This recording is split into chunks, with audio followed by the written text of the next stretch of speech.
Vietnam pernah mengalami masa krisis ekonomi akibat dampak dari peperangan yang terjadi di negaranya. Berbagai upaya telah dilakukan oleh pemerintah Vietnam, yang mana pada saat itu sedang dikuasai oleh Partai Komunis Vietnam untuk segera mengatasi krisis tersebut. Akan tetapi, terdapat beberapa faktor yang menyebabkan pemerintah Vietnam pada saat itu kesulitan untuk segera mengatasi krisis yang ada di negaranya. Adapun faktor-faktor tersebut diantaranya adalah yaitu faktor ideologi. Seperti yang kita ketahui semua, bahwasannya Vietnam ini merupakan negara komunis, sehingga menyebabkan negara tersebut terisolasi oleh dunia luar atau internasional. Lalu, kontrol pemerintah pada hampir seluruh sektor perekonomian juga menyebabkan stagnasi ekonomi yang ada di Vietnam. Kemudian juga ada perang saudara dan serta konflik dengan tetangga regional juga menjadi salah satu penyebabnya. Partai Komunis Vietnam yang berkuasa pada saat itu merasa perlu adanya adopsi kebijakan pembangunan ekonomi yang baru untuk mengubah ekonomi Vietnam. Lalu, melalui proses perdebatan yang panjang, pada tahun 1986, Vietnam mulai mengenalkan kebijakan ekonomi yang dikenal sebagai kebijakan Doi Moi. Adapun hal ini merupakan upaya untuk mengatasi krisis ekonomi yang diakibatkan oleh Perang Vietnam. Dan kemudian pihak yang menginisiasikan kebijakan tersebut yaitu adalah Nguyen Van Linh selaku Sekretaris Jenderal Partai Komunis Vietnam dan juga Perdana Menteri Vietnam yaitu Do Moi pada saat itu mulai menerapkan kebijakan Doi Moi atas persetujuan dari anggota Kongres Partai dan diumumkan dalam Kongres Partai ke-6 pada bulan Desember tahun 1986. Langkah ini juga didukung oleh Dana Moneter Internasional atau IMF untuk mereformasi ekonomi yang ada di Vietnam. Adapun tujuan dalam penerapan kebijakan Doi Moi ini yaitu untuk meningkatkan perekonomian negara tersebut melalui reformasi ekonomi menuju pasar yang berbasis sosialis. Dan juga kebijakan Doi Moi ini diterbitkan dengan atas urgensi untuk memodifikasi struktur ekonomi, mendesentralisasi administratif, dan juga membuka peluang bagi Vietnam untuk segera masuk ke pasar global. Lalu, ada pun beberapa hal yang diputuskan dalam kebijakan Doi Moi ini, diantaranya yaitu menghapuskan sistem manajemen birokratis yang terpusat, yang didasarkan pada subsidi negara.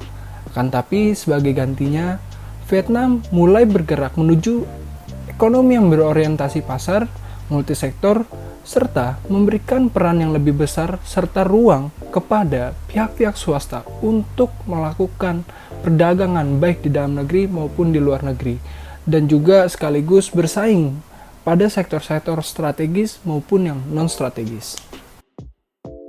Salah satu terobosan awal adalah pada konferensi pleno keempat pada tahun 1979 dengan kebijakan meledakan produksi.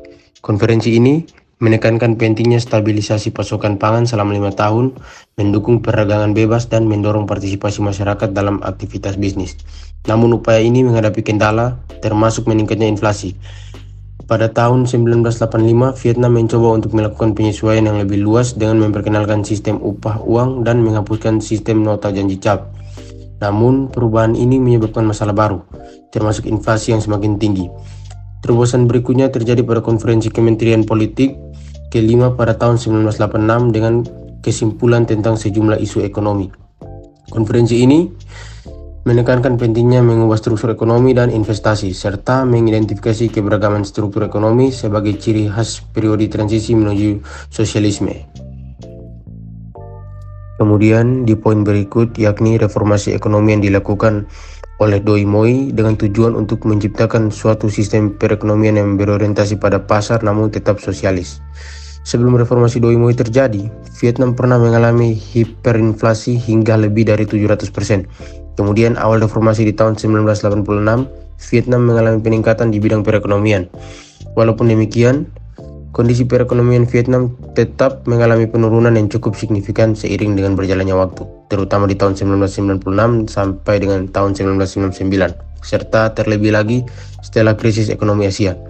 Besarnya angka inflasi membuat pendapatan negara menurun sehingga adanya investasi dari pihak asing dan swasta menjadi harapan bagi Vietnam untuk memperbaiki keadaan finansial negara. Walaupun hal tersebut memberi peluang pada pihak swasta untuk melakukan komersialisasi yang lebih menguntungkan mereka dibandingkan dengan negara. Reformasi Doi Moi ini dilatar belakangi oleh adanya nilai impor yang lebih besar dibandingkan dengan nilai ekspor sehingga Vietnam membutuhkan kebijakan baru yang sekiranya dapat memperbaiki kondisi perekonomian negara. Lalu di poin yang berikut yakni pengaruh kebijakan Doi Moi terhadap masyarakat dan ekonomi Vietnam. Penerapan Doi Moi sejak tahun 1986 sangat berpengaruh pada berbagai sektor kehidupan di Vietnam, terutama pada sektor ekonomi. Perwujudan Doi Moi dilakukan dengan memanfaatkan penggunaan teknologi tingkat kecanggihan rata-rata untuk mengkreasikan barang dan jasa yang diperlukan di pasar global. Hal ini dilakukan untuk mencari peluang menerima aliran modal internasional, teknologi baru, dan keterampilan manajemen yang modern. Pemerintah juga memanfaatkan letak geoekonomi Vietnam yang strategis untuk aktif dalam industrialisasi, modernisasi promosi sumber daya internal, memobilisasi sumber daya eksternal secara efektif, dan menciptakan kekuatan nasional yang kokoh. Hal ini dapat dibuktikan melalui angka pertumbuhan Gross Domestic Product atau GDP Vietnam yang menunjukkan peningkatan sejak tahun 1986. Angka rata-rata GDP Vietnam yang awalnya 2,79% pada tahun 1986 melonjak ke angka 5,10% pada tahun 1990 yang merupakan awal periode tahun 1990-an. Peningkatan yang drastis ini dipengaruhi oleh ekspor beras sejak tahun 1989 sebanyak 1,4 juta ton beras. Hal ini juga membuat Vietnam menjadi salah satu negara pengekspor beras terbesar di dunia hingga saat ini. Angka GDP Vietnam mencapai tingkat tertinggi pada tahun 1995 di angka 9,54%, di mana saat itu Amerika mencabut embargo ekonominya terhadap Vietnam dan mulai menjalin hubungan luar negeri. Kemudian di poin terakhir yakni pengaruh Partai Komunis Vietnam dalam penerapan kebijakan Doi Moi. Partai Komunis Vietnam atau PKV memegang peran kunci dalam mengimplementasikan kebijakan Doi Moi di Vietnam. Doi Moi adalah program renovasi ekonomi yang dimulai pada akhir tahun 1980-an untuk mempengaruhi kondisi ekonomi dan meningkatkan kesejahteraan rakyat. Dalam proses ini, Partai Komunis Vietnam memimpin beberapa langkah penting. Yang pertama, mereka mengambil langkah-langkah besar dalam reformasi ekonomi dan memperkenalkan elemen pasar ke dalam sistem yang sebelumnya sangat terkontrol oleh pemerintah. Meskipun demikian, kontrol politik yang kuat tetap dipertahankan. Dan yang kedua, kebijakan agraria diubah untuk meningkatkan produktivitas dan memastikan distribusi tanah yang lebih adil kepada petani. Hal ini bertujuan untuk meningkatkan kesejahteraan masyarakat pedesaan yang merupakan bagian penting dari keberhasilan ekonomi nasional.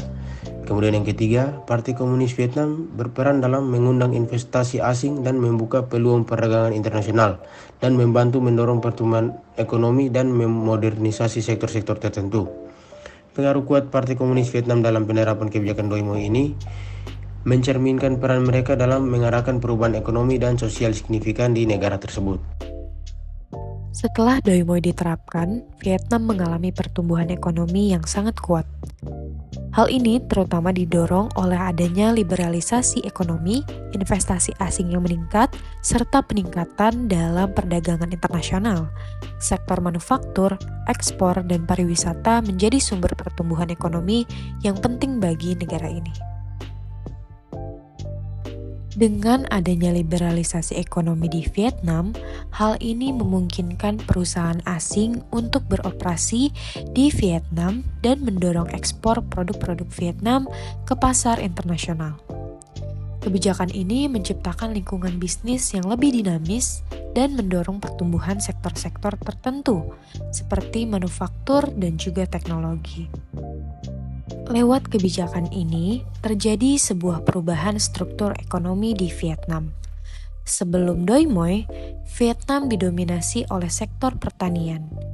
Namun setelah reformasi ini terjadi, sektor-sektor lain seperti manufaktur, jasa, dan pariwisata menjadi semakin penting dalam perekonomian di Vietnam.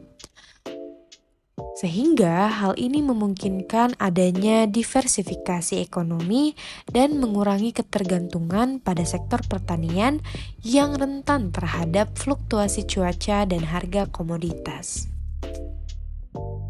Kemudian, pemerintah Vietnam juga melakukan investasi secara besar-besaran dalam pembangunan infrastruktur untuk mendukung adanya pertumbuhan ekonomi di negara tersebut.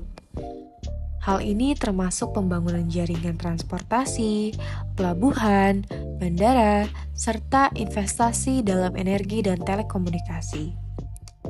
Infrastruktur yang memadai menjadi faktor penting dalam menarik investasi asing dan mendukung pertumbuhan sektor-sektor ekonomi di sana. Meskipun Doi Moi membawa perubahan signifikan dalam perekonomian dan masyarakat Vietnam, Partai Komunis tetap menjaga kendali yang kuat atas proses reformasi. Partai memimpin dan mengawasi setiap aspek dari implementasi kebijakan ekonomi baru, memastikan bahwa reformasi tidak mengancam kekuasaan politik mereka.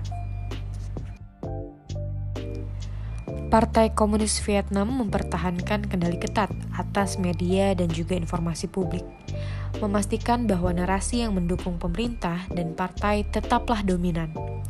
Hal ini membantu mengendalikan opini publik dan mencegah potensi perlawanan politik terhadap kebijakan ekonomi baru, sehingga Partai Komunis Vietnam dapat mempertahankan monopoli politiknya dengan tidak memberikan ruang yang signifikan bagi partai-partai politik oposisi ataupun gerakan masyarakat sipil untuk berkembang. Ini demi memastikan bahwa kekuasaan politik tetap terkonsolidasi di tangan Partai Komunis. Secara keseluruhan, keberhasilan kebijakan Doi Moi dalam mencapai pertumbuhan ekonomi yang signifikan sambil mempertahankan stabilitas politik dan kekuasaan Partai Komunis Vietnam dapat diatribusikan pada kombinasi kontrol politik yang ketat, model ekonomi yang sesuai dengan ideologi partai, dan komitmen terhadap stabilitas sosial.